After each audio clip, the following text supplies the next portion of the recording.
All right, what is going on, everyone? Still in Arizona, as we've been kind of talking about in the chat a little bit. Kind of bummed that I'm not going to get to play the slate. It's one of the few places that you can't register for games. We'll see if I can figure something else out. A couple guys in the chat were talking about how Levitan actually drove to the border. So yeah, might have to do something like that. But anyways, guys, Thanksgiving already. Anyone that's new, definitely happy to have you guys here. Anyone that's back, thanks for continuing to support kind of what I'm doing here. It's been great. Kind of getting to know a lot of you guys in the Discord channel. If you're not in the Discord channel, definitely look into that. It's kind of where we've been hanging out throughout the week, grinding other sports besides just NFL. So yeah, doing a lot of NHL stuff, a lot of NBA stuff over there. A lot of content has been going out for free over on YouTube as well. So if you haven't checked out the YouTube channel, give me a subscription over there. I would really appreciate it. Trying to build up this whole thing has been a process, to say the least, and then a week in Arizona has definitely kind of set me back a little bit. But yeah, so let me know if the volume is terrible. Obviously dealing with some different equipment for this week that I'm here. I'll be back in plenty of time for the Sunday main slate, the Sunday morning show with CSU Ram.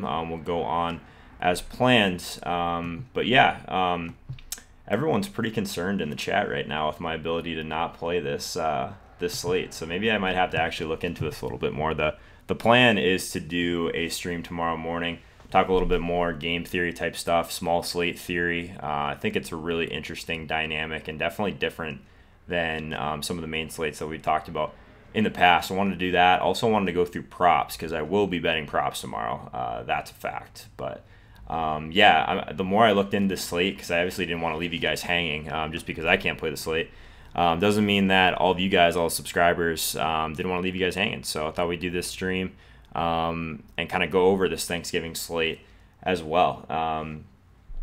So yeah, just in the chat, guys, as we're kind of going through stuff per usual, just feel free to throw your thoughts in the chat. Any questions that you have, we'll definitely try and get to them as well. So yeah, it is super weird that some states allow it and others don't. We'll see what happens for me, but you guys probably don't care a whole lot about that, but we'll move on.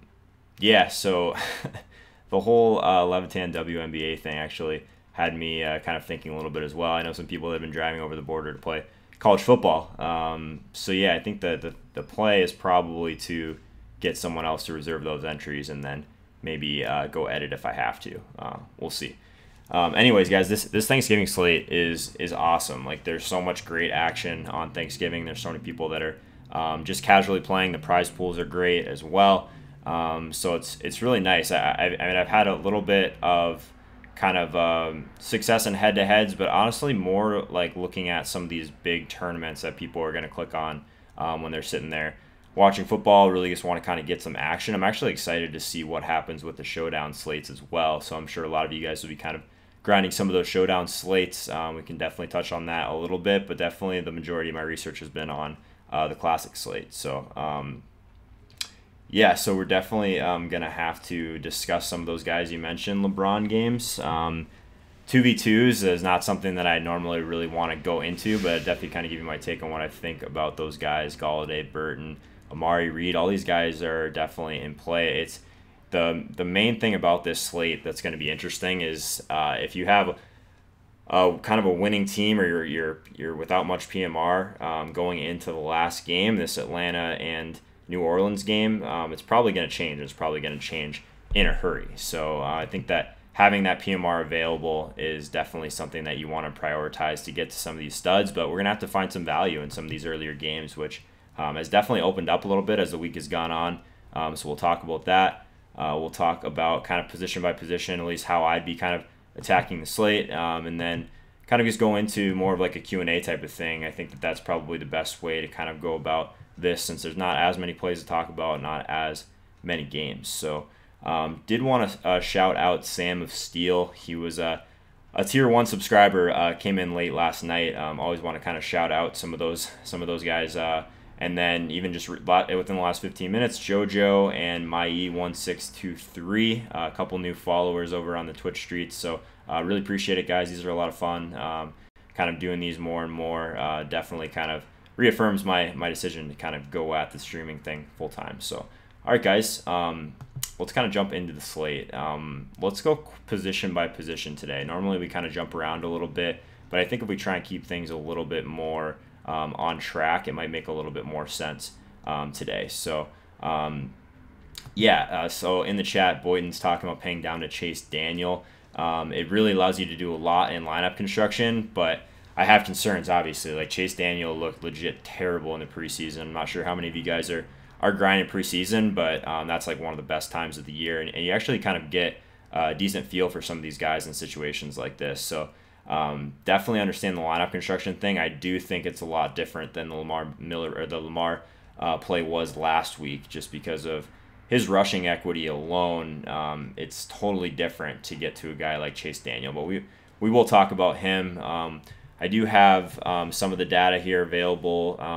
So all the subscribers get this in the Discord, so you'll be able to have this with you when you're building lineups tomorrow. But have a bunch of different kind of things to show you guys as far as the metrics that I think matter at each position. So we'll go through that for all of these. So let's start over at the quarterback position. So obviously a much smaller spreadsheet with only 3 games, but the guy that stands out to me at the top, as far as going overweight, getting up to Drew Brees is something that I really want to prioritize, guys. I mean, it's really no secret the kind of year that he's been having. If we're just talking about a raw points projection, I don't know if anyone is really that close. I mean, just kind of the efficiency alone that this guy has had. I mean, 76.9% of his passes.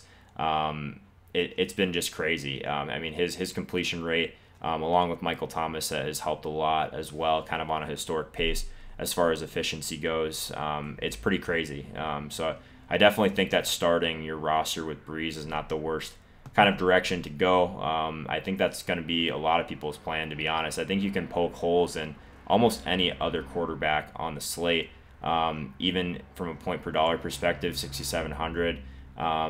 Yeah, I mean, it's a big difference in what you can do. You definitely have to make some sacrifices. I think I'll have some teams that have Colt McCoy. Or if I was playing, I would have some teams that have some Colt McCoy, but I still feel really secure with Brees in this last game. I think the only way that this kind of buries you is if Colt McCoy ends up getting 2 or 3 touchdowns. You really need a massive game from these guys. But if everyone's trying to kind of pay down and get cute at quarterback, that makes me even like Brees even more, because I think it's such a unique situation. Typically trying to avoid some of these large spreads, but against Atlanta, we know Atlanta can put up points. Just kind of looking at this spreadsheet here, it is by far the highest pace game. It is the best matchup at the line of scrimmage. Like, even though New Orleans has some of those injuries, Atlanta just doesn't pressure. So it honestly doesn't matter a whole lot to me. There's going to be a ton of pass attempts in this game. They are a massive home favorite at 6,700. He's just a guy I really want to try and get to. Soberhawks, Prime subscription. Really appreciate that, man. Seriously. It's really nice to see some of those come through. Yeah, I guess I didn't mention it before. So anyone that has an Amazon Prime subscription, you actually get a free Twitch Prime subscription automatically. So whether you're using that with myself, whether you're using that with Manny, Hodge, Smizzle, just make sure you're taking advantage of that free sub. It definitely goes a long way.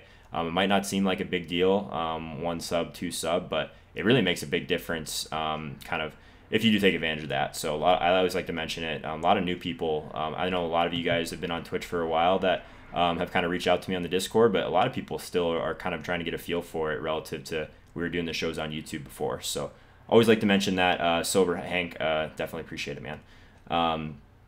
Paying down to Chase Daniel gets you to Zeke, Kamara, Michael Thomas, and Julio on FanDuel. That's pretty crazy.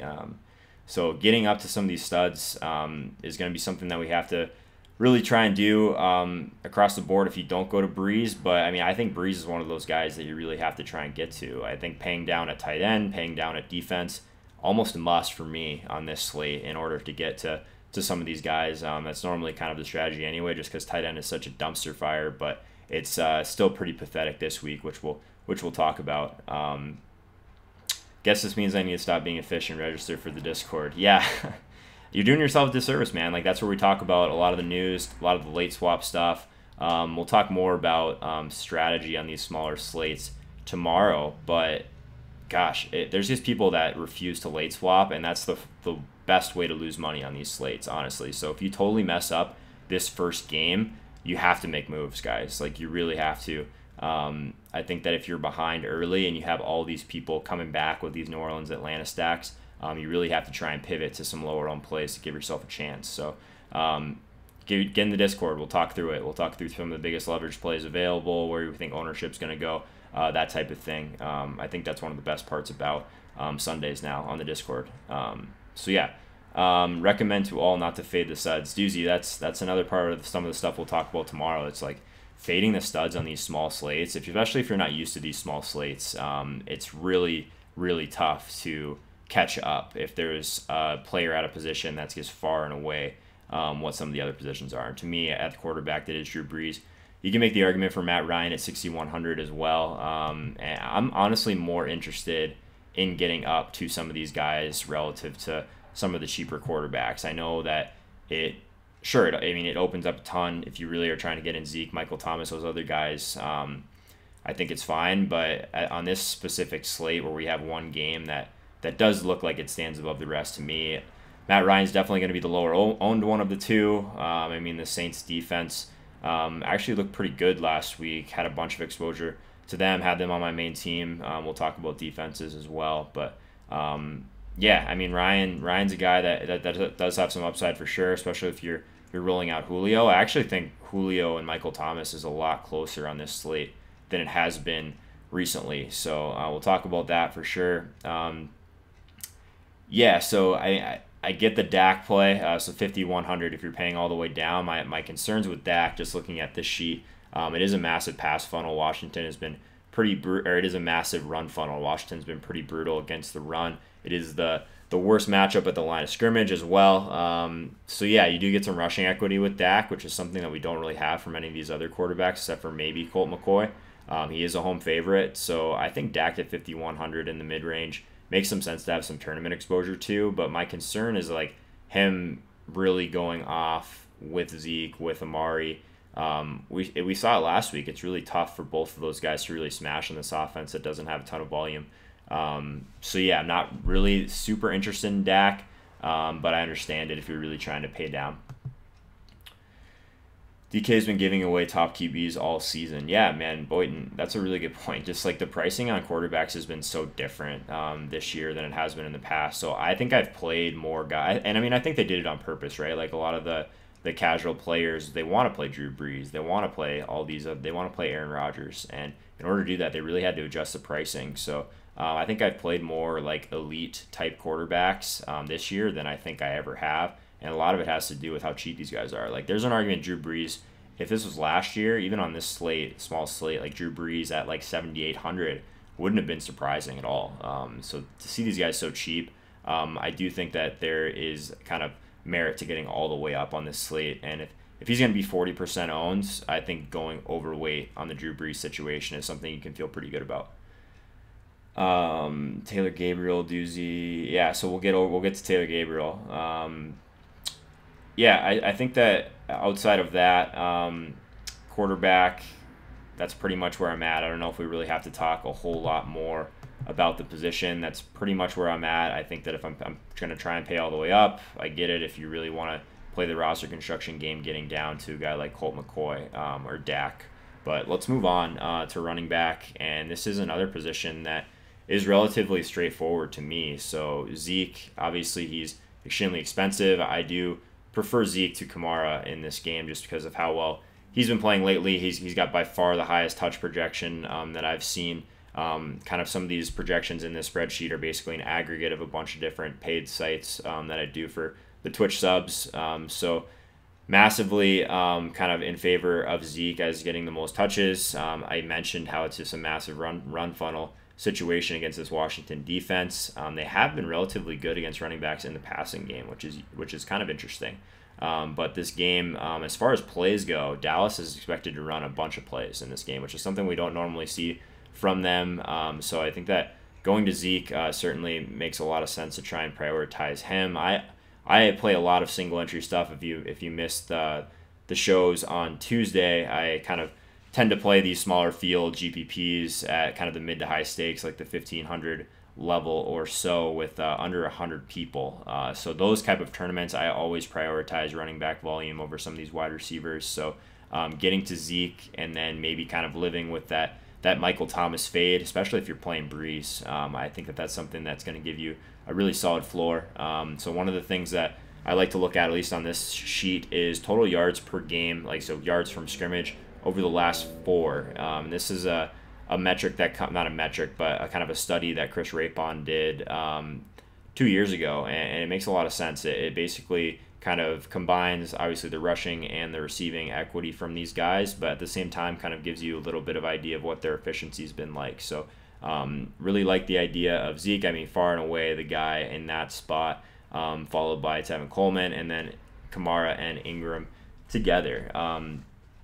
So Kamara and Ingram together, playing them on the same team, is actually kind of interesting, because I think that game script, of course, with these guys always plays a huge role into which guy that we really need to attack. So I definitely think that in games that the Saints have totally blown out their opponent, it definitely makes sense to go to Ingram. His price is creeping up there at 6,100. We knew that was going to kind of happen after he's had a couple of really strong games, but they have just a massive advantage at the line of scrimmage in this game. So I definitely like the running, or the kind of the run game in New Orleans per usual. It's really hard to pay up for Kamara for me with Zeke right there at 8,600. But Kamara, even in these games, with the amount of points that New Orleans is scoring, there's definitely merit to just getting to Kamara, Ingram, Michael Thomas, and just hoping to get all the touchdowns in this game. And I definitely think that there's a solid chance that you could capture that with a stack like that and kind of punting the rest of the way. So yeah, massive total for them, massive home favorites. Again, one of the things that I think is super important to look at the quarterback position is actually which quarterbacks throw to their running backs. And Drew Brees, one of those guys, so it's not surprising to see him 28.7% over the past year of his pass attempts have gone to the running back position. So that's something that always trying to look at. And yeah, I mentioned the line of scrimmage matchup for those guys. I think that they're really strong. So the core play that I really kind of want to talk about, though, is Theo Riddick, and it is more of kind of a price thing for me. So 5,300 certainly, or 4,500. We'll get to Tariq Cohen at 5,300. I like him a lot as well. But Theo at 4,500. It really depends on what do you think his target share is going to be, because he's essentially kind of a wide receiver. He's at 22 targets through the last 3 weeks. We know Kerryon Johnson looks doubtful for this game. So I mean, yeah, there's even an argument for someone like Zach Zenner in tournaments. I do think it's kind of thin. I mean, the Blunt is there, but Blunt has been legit terrible. So if there is kind of a small kind of chance that maybe they end up giving Zenner a decent amount of run, tournament only for me with him for sure. But I am interested in Riddick for a lot of the same reasons as last week. So Bruce Ellington, someone that is certainly a threat to take some of that role. Talked about that a decent amount on the recap show on Tuesday, but I still think that his role is relatively safe at 4,500 if you think of him more of a wide receiver, but more of just a PPR play in general for someone that's seen double-digit targets. Yeah, I think that he's a pretty tough guy to fade at that price point, especially when we're trying to get a little bit of value to get in some of these studs. Holka's late swaps are true. Thanks, Pano. Pano's always in here, man. I love that. Pano's the man. Breeze the same price as Michael Thomas, Kamara, Julio over on FanDuel. That's why he's less of a great play over there. Pulls the same price as Galladay on DK. Yeah, so definitely taking advantage of those pricing inefficiencies, Boynton, is something that even on these small slates that the casual fan is just not going to do. We'll talk a little bit more about that tomorrow when we talk about a little bit more theory, but definitely kind of agree with you there that kind of looking at that is super important. Doozy, do you think Riddick has upside with potential for no goal line, Zenner, and his QB getting sacked nonstop? Yeah, that's the issue, right? I think that his floor is super safe, especially at his price point, but his ceiling is an issue. So he's not seeing deep targets. He's not seeing usage in the red zone, but I haven't made a ton of lineups yet, obviously, but I imagine roster construction is super tough to get to Breeze, to get to some of these other guys. So he might be just one of those plays you kind of have to plug your nose and stick in as kind of a roster construction move. I didn't even love him last week, but what it got me to definitely think made a lot of sense on DraftKings, where every dollar usually counts. So those are kind of my core plays at running back. The one other guy that I do definitely want to talk about is Tariq Cohen. So a lot of people are going to be on Taylor Gabriel, which definitely makes a lot of sense as well. But I think it's interesting to go to a guy like Tariq Cohen in this matchup specifically against Detroit. I'm not really a guy that's ever going to play Jordan Howard, but at 4,100, if people end up going that roster construction, like Tariq Cohen in tournaments quite a bit, just because of his upside and how he's used, him and Taylor Gabriel certainly make a lot of sense. There was another week this year where both of those guys in this type of role together, seeing some of those shorter targets and just explosive players in general, I think are super strong.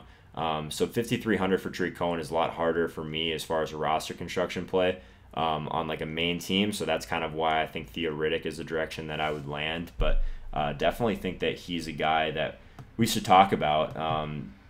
So as far as guys around his price point, Tevin Coleman, in the chat, let me know what you guys think about Tevin Coleman versus Tariq Cohen. I think I prefer Cohen, actually. So I haven't played a ton of Tevin Coleman in general, just because I think that relative to how he's being used, he's been a little bit overpriced, even though there's some of these kind of guys that see more touches, more red zone work than him, more targets. But Cohen as kind of a lower owned, like dart throw type play. I'm not sure what his ownership's actually going to be, but Cohen's more of like the home run hitter, right? So I think at that price point, I definitely think that I prefer Cohen. Looks like Josh agrees with me. Yeah, so it looks like everyone's kind of on Cohen. So I wonder what his ownership is going to be like. Mentally preparing for 20 carry, 50 yard, and 2-game TD or two TD game from Blunt. Yeah, that would be super tilting. But honestly, the Blunt thing doesn't really affect, to me, doesn't really affect the Riddick play a whole lot. Because I mean, I'm already kind of, I think that's already priced in, the fact that he's not going to get a ton of red zone usage. But yeah, Riddick's definitely got some upside concerns, but from a floor perspective, really think that he's interesting. Johnny1713, after rewatching all the games, they need to use Coleman more. He was dominating the Dallas game. Yeah, I mean, he's a talented guy. But one thing that I think is interesting about this matchup against New Orleans is New Orleans actually has been so good against the run, but they've been terrible against running backs in the passing game, which makes a lot of sense just because of how good their run game has been, and then how good they've actually, or how poor they've been in certain areas of the field, that if you really want to attack them with that short to intermediate game, it's a lot of the same reasons that we liked a guy like Ertz last week, just in general, kind of attacking that side of the field. Aguilar was playing mostly on the outside, but finding some of those targets to running backs is something that I was actually kind of surprised to see. 30th in running back DVOA in the passing game.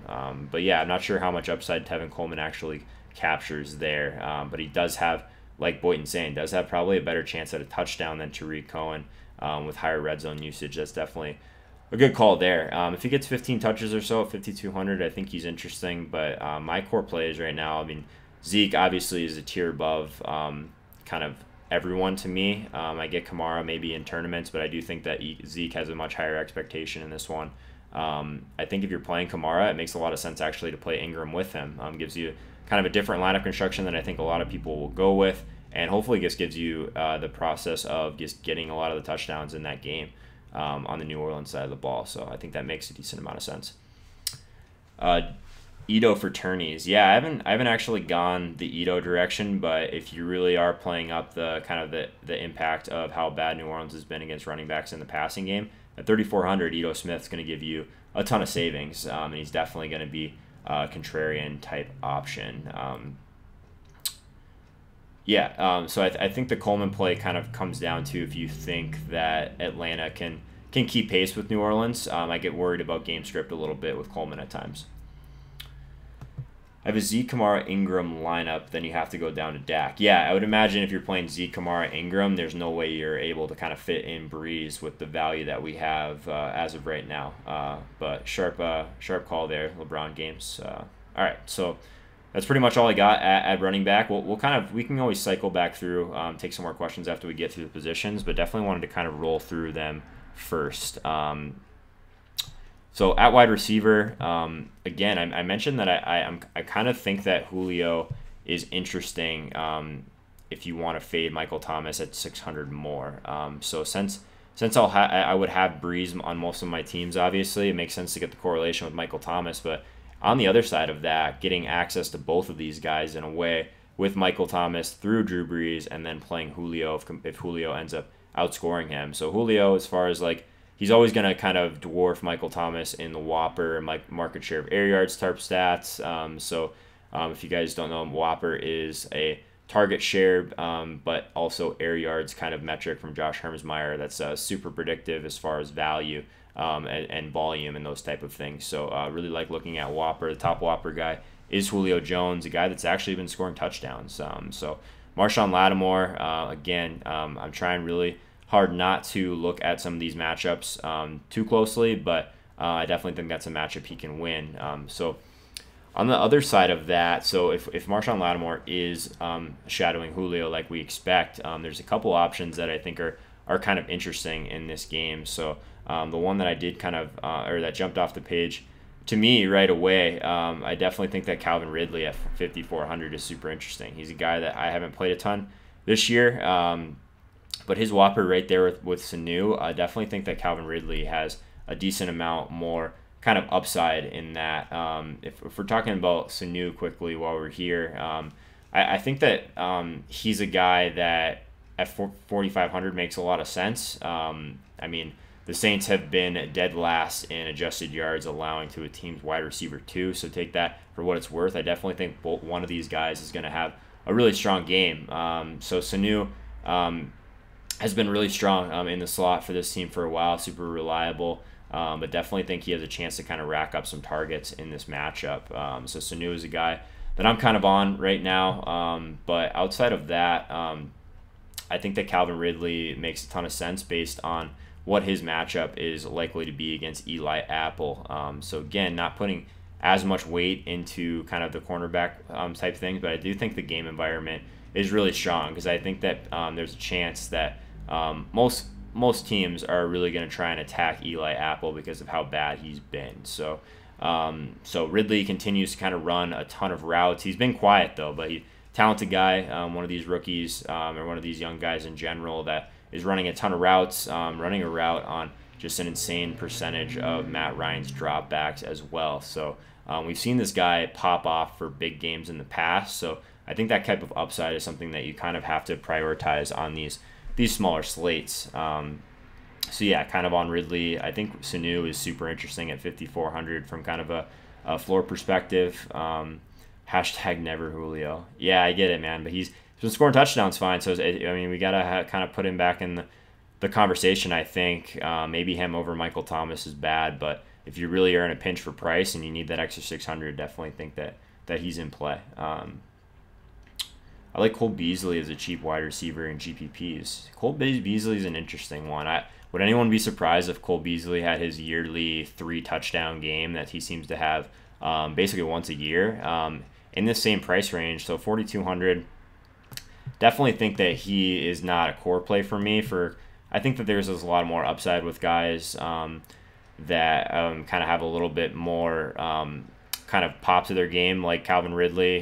We've already seen him pop off in the past. Beasley is more of a PPR play for me, but I probably even prefer Sanu in that range, or going down to a guy like Taylor Gabriel, who we're talking about. So so Traquan is the thing, right? So if he is active and doesn't really have like any type of restrictions with the injury, I honestly don't think that there's a chance that, I mean, there's obviously a chance, but I liked his odds of seeing kind of a similar target share that we saw last week again. I mean, he's been just dominating lately, and there's been a pretty decent chunk of the target share in that team, and we know that just trying to get pieces of that massive total is something that we really want to do. The Falcons, just terrible against the wide receiver position. I think if we get word that Traquan is going to have no restrictions, definitely think he's going to be super chalky, but probably for good reason. So just looking at kind of some of the ownership stuff, I think that he's still projected to be super high owned, but we're going to have to keep an eye on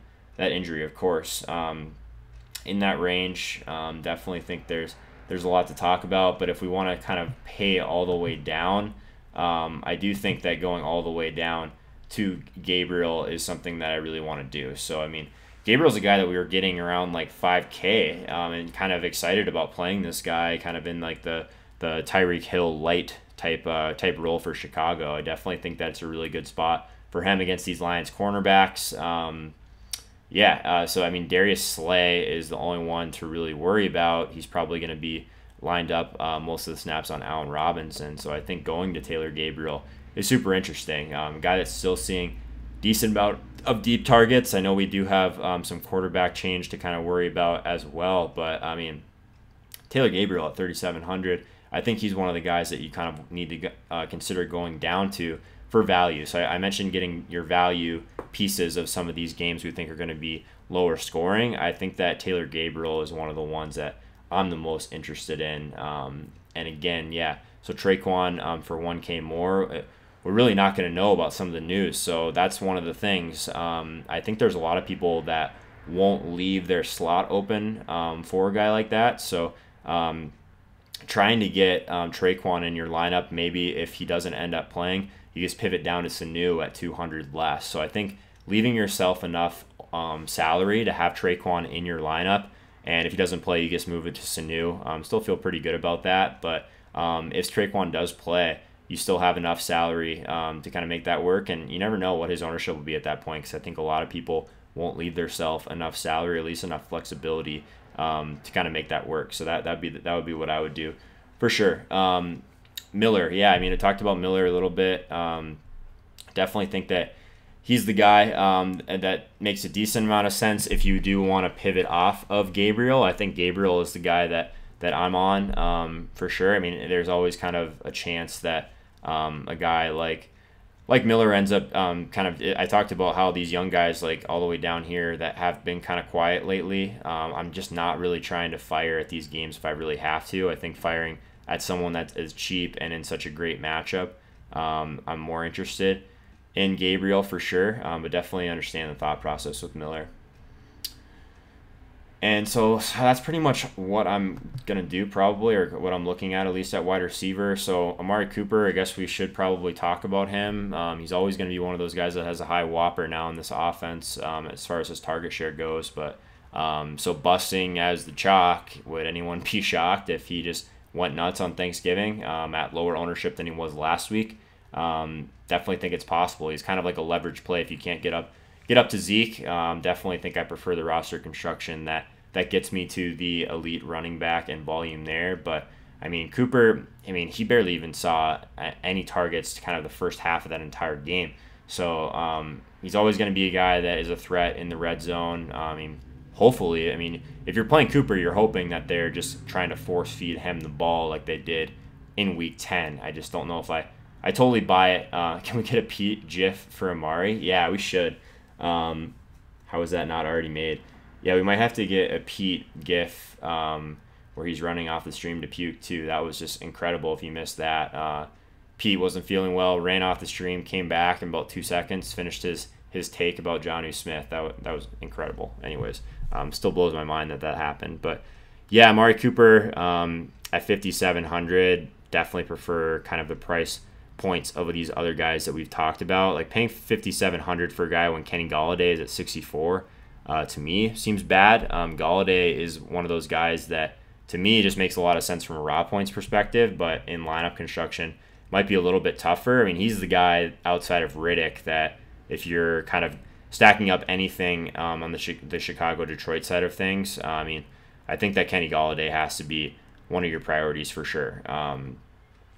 Skins could fully implode in this game. Entire team is hurt. Yeah, I know. So like the Washington side of that has me leaning more towards Zeke than ever too. What game script could kind of be with there, but so there's so many injuries. Yeah, it's arguably an even better spot for Amari in some ways based on what their injuries are. So so it's a massive run funnel, but again, sometimes the injuries can kind of skew that kind of stuff too. So that's a really good point. In all seriousness, isn't this an Amari troll spot where everyone wants to fade? Yeah, that's pretty much how DFS works, right? Like right after the guy's massive chalk that everyone kind of hates anyway. So many people, just confirmation bias, are just going to jump off the next slate, and that's normally when they hit. So I don't remember who I was talking to about this. Might have been Proctor, but just like making a Millionaire Maker team the week after, just that had a lot of the core plays from the week before that didn't do well. you get lower ownership, and a lot of times they're in a similar spot, or at least seeing similar usage to why you rostered them at in the first place the week before. So I always thought that was kind of interesting. I can't do it, but just throwing it on here. Yeah, Doozy, I'm with you, man. I think there's a chance it happens, but it takes some stones to go back to Amari after what he just did to us.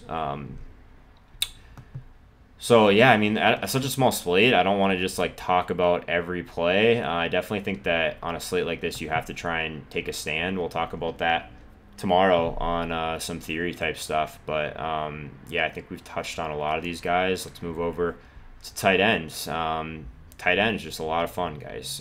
It's just a ton of fun. Just trying to kind of figure out where to pay down, where to take your 0, where to take your 3 or 4 points. It's just a lot of fun every week.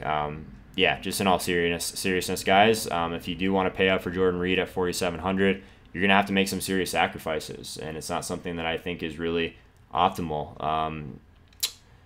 Worth fully punting tight end to fit in another stud on a short slate? Absolutely. I think that the studs are what win these smaller slates. So paying down, it's tough, guys. I don't love any of these guys down here, like below 3K or so. So, I mean, I think that Watson makes a decent amount of sense. I talk a lot about how rostering tight ends in massive totals is something that is extremely appealing because how much of their upside comes from touchdowns anyway. If you get that tight end that scores a touchdown, you're going to be passing a good majority of the field that pays all the way down.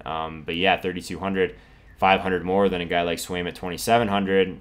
Don't love any of these guys, honestly. You can even throw Rico Gathers into this as like a dart throw, a guy that's talented. So not really on any of these guys. I mean, none of these guys feel safe. You kind of have to kind of make your way to some of these. Josh Hill at 2,500, again, like, yeah, like Josh Hill is something that I feel like never really works out a ton.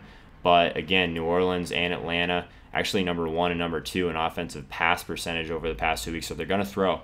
All the targets can't go to some of these other guys we've talked about. So if you get anywhere from like 5 to 10 points from your tight end, I think that's totally fine if you're paying all the way down. So the argument for paying up, Jordan Reed, 4,700, price just spikes after last week, which is interesting, but there's just not a lot of weapons in Washington. I mean, just such a low total. It's really hard for me to pay 4,700 for a guy like Reed. Yeah, so I think that he's going to be the guy. I honestly don't think a lot of people are going to pay that much for him. I mean, McCoy has had some chemistry with Reed in the past. I definitely think that he's going to draw some ownership after what he just did because of how thin the slate is in general. Yeah, I mean, so as from a raw points perspective, him and Austin Hooper, it's pretty hard to argue for any of the other guys, really. But yeah, the Saints' defense against tight ends, I think it's legit. I mean, what they did against Zach Ertz last week, I mean, they do give up a lot, but they just are locked down on tight end. So the Austin Hooper play really scares me at 4,200. I definitely think he's going to be a lot lower owned than Jordan Reed for people paying all the way up. But yeah, I mean, his volume has been super secure. I mean, he's right there as far as his projection with almost 5 catches in this game, which seems like a lot to me. But yeah, in a high total game where I think there's going to be passing, a team that's probably going to be trailing and throwing even more for Atlanta, can make a pretty strong argument for Austin Hooper. I think that I prefer paying all the way down for some of these other guys, but I mean, pick your poison at that point. So Josh Hill has 2x the snaps Watson does the past 2 weeks. Sneaky. Yeah, so I'd be interested in how many routes he's been running on those snaps. I think that's what matters a lot more at the tight end position is routes run and yards per routes run. So I talked about this on Tuesday, but part of the reason I was on Ricky Seals-Jones is how many routes he's been running. But what I failed to do was realize how many more yards per routes run that Jordan Reed has been running. So that's something that matters for sure. Yeah, I don't really know. I don't have a ton more, honestly, to say at the tight end position. I think paying all the way down is interesting, but I mean, you can't really make like a super strong kind of stand for a lot of these guys. Like if I was really kind of in a pinch, just looking for a guy that I think could give me value. I still think trying to get to Ben Watson at 3,200 is probably where I'd go, but maybe a dart throw with someone like Vernon Davis at 2,500 if you really need the savings or you just really want to punt the position. So Vernon Davis, not a guy that I always kind of endorse. I mean, he's only had 3 targets total over the past 2 games, but he does have some games in here where he's been involved. It'll be interesting with the new quarterback to see how that kind of shakes out. Cole was thirsty for the tight end, though, but it's tough. Yeah, so again, one of the things that I do like to look at is how much quarterbacks they throw to their tight ends, and again, McCoy does. So that's a pretty good point, Doozy. I think it's interesting with Jordan Reed, but I mean, the savings you get with Vernon Davis actually gets you quite a bit in lineup construction. Bank on a Jordan Reed injury, and then Vernon Davis wins you the slate. Interesting. Swaim is out. Okay, so I'll have to edit my sheet here with Swaim. So, I mean, he's someone that we'd kind of have to get an idea of where those targets are going to go. That's probably where the Rico Gathers kind of love comes from. Again, kind of the basketball archetype type play.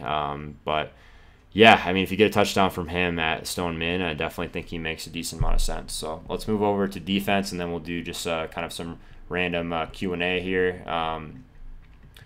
So at defense, I have no problem going back to the Saints at 2,300 for a lot of the same reasons I thought they were in play last week. So great game environment. We know there's going to be points scored. That literally doesn't matter at defense. You need chances for pass attempts to try and create turnovers. You need someone that's going to take sacks, throw interceptions, have the chance at a pick six. So as a massive home favorite at 2,300, pretty much just locking the Saints at that price on kind of some main teams going overweight there. Matt Ryan doesn't throw a lot of picks, takes a relatively kind of average amount of sacks, but I think just betting on game environment here and at least having the flexibility of them makes a decent amount of sense. Pivoting all the way, if you're behind, to the Falcons for the same reason. There's going to be a lot of passing on the New Orleans side of things. That would be like the lineups are completely dead. What can we do to kind of come back type play with Atlanta? The problem with Atlanta is they don't pressure. That's part of the reason that I'm not worried about Breeze at all and the offensive line type issues that we have to worry about. So, yeah, New Orleans, I think it is the play for me. I think it's pretty clear that they're the one to go to if you do want to pay up a little bit more. The Bears, so the Bears are actually 9th in adjusted sack rate, and the Lions have been just horrendous on the line of scrimmage. So that's one of the top offensive line versus defense matchups on the slate. In comparison to a guy like Matt Ryan, Matt Stafford does take sacks. He does throw interceptions. So playing a defense on the road isn't always the best, but they are a favorite. So as far as raw points go, it's probably the Bears, but point per dollar, I think I prefer the Saints. I'm not really sure if that's a hot take or not, but I always think having a little bit of flexibility with having a defense that's later in the slate makes some sense. Dallas at 3,200, as far as the raw points go, they're probably right there with the Bears based on what the quarterback situation is in Washington now, but definitely think that I'm kind of prioritize the Saints on this one. Yeah, thanks for being here, Boyden. Appreciate it, man. Get those contests entered on a proxy. We'll see, man. If it happens, I'm probably not going to be talking about it on a live stream, that's for sure. Amazing how people will pay up for lower scoring game defenses in these slates. Yeah, like there's no point. I want pass attempts. I don't care about points scored really at all because a lot of times that doesn't really matter. Excuse the ownership for players. Yeah, I'm with you, man. It's seriously a priority so many people will excuse the ownership. Yeah, I'm with you, Doozy. I think that's where I'm at too. So defense seems pretty clear to me. I think that if you really wanted to go to the Cowboys, like I'm just not in love with this game situation. Pairing him, getting some correlation with Zeke makes some sense for sure. But I honestly think McCoy is like somewhat serviceable. I don't think he's like one of the worst backups in the league. But yeah, I mean, hostile situation, I guess, could produce some turnovers. Yeah, so I think the Saints at 2,300 are the ones that I want to look at probably. All right, so let's go talk a little bit kind of about some general questions you guys may have on the slate. So that's pretty much all I've got for you guys as far as talking about specific players. We'll talk a little bit more about short slate theory and some props, of course, tomorrow. So be sure and check out that stream as well. Khalil Mack's going to kill Stafford. Yeah, that could easily happen. So, I mean, that's one of the big arguments for the Bears for sure. We'll see if I get there. So I'll be looking at props. That's pretty much all I have, guys. If anyone has any final thoughts, definitely toss them in the chat, or we're gonna go ahead and call this one a night, and I'll let everyone get back to their Thanksgiving festivities. I'm glad we got to do this. Glad we got the stream in. I honestly considered just not doing the stream, but I know how much a lot of you guys are playing this slate. It's one of the best slates of the year. So yeah, just a quick reminder. Check out myself. I'll be with CFC Ram per usual on the Sunday mornings show at 9 Eastern time, and then right after me we'll have Manny Laura per usual, Ryan Hodge after him, and then Smiz. So just a great lineup of streamers kind of before lock on the Sunday main slate. There'll be a lot of stuff to talk about tomorrow for sure. Just wanted to get out kind of this stuff for you guys and actually talk through some of the plays. Tomorrow I want to talk a little bit more game theory type stuff and kind of roster construction. We can talk about kind of whatever you guys want, obviously, but looking at some props, since I'll definitely be betting some props being in Arizona. Hey, thanks for the 100 bits, D'Amron. Appreciate it, man. It's wanted to get this one out for you guys. Apologies again for the microphone. I ended up buying a microphone and a camera on Amazon. Just gonna send it back. Speaking of Amazon, if you have Amazon Prime, you do have a Twitch Prime subscription, so make sure you're using that. But yeah, check out my Twitter account. I have the whole kind of schedule for tomorrow. I can't even remember what time I scheduled it for. It's sometime in the morning. But yeah, come hang out tomorrow. We'll talk some props and stuff, guys. All right, good talk. See you out there.